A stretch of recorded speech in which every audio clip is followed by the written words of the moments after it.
Hello বন্ধুরা, কেমন আছো? আশা করি সবাই ভালোই আছো। আজ তোমাদের দেখাবো কিছু দুষ্টু মিষ্টি স্টুডেন্টের কিছু মাটির কাজ।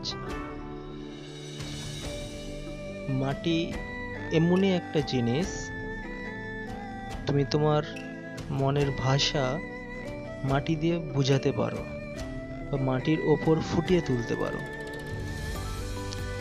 তবে হ্যাঁ, সবাই নিজের মতোভাবে চেষ্টা করে এবং সুন্দরভাবে নিজেরাই ফুটিয়ে তুলতে পারে। তোমরা দেখে থাকবে লোহা, তামা, ব্রোঞ্জ, সোনা, রূপা বিভিন্ন যা মূর্তি হয় বড় থেকে ছোট, সবই কিন্তু আগে ফার্স্ট মাটির বানানো হয়।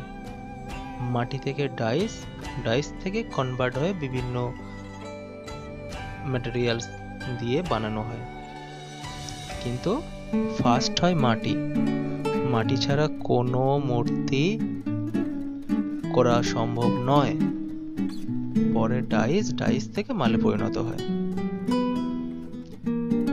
এইবার মনে কোশ্চেন আসতেই পারে, পাথরটা কি আগে মাটি দিয়ে বানানো হয়? না, পাথর বলুন, কাঠ বলুন, এদেরকে কেটে কেটে বানানো হয়। এরা নিরেট বস্তুকে কেটে তার রূপ দেওয়া হয়। আর লোহা, তামা, এরা হচ্ছে লিকুইড, এদেরকে গালিয়ে ছাঁচে ফেলানো হয়, তারপর মাল ওঠে। এই কারণে এদেরকে আগে মাটিতে কনভার্ট করতে হয়, তারপরে ডাইস, তারপরে লিকুইড।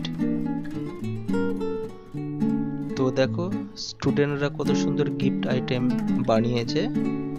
ভালো লাগলে কমেন্ট করবে।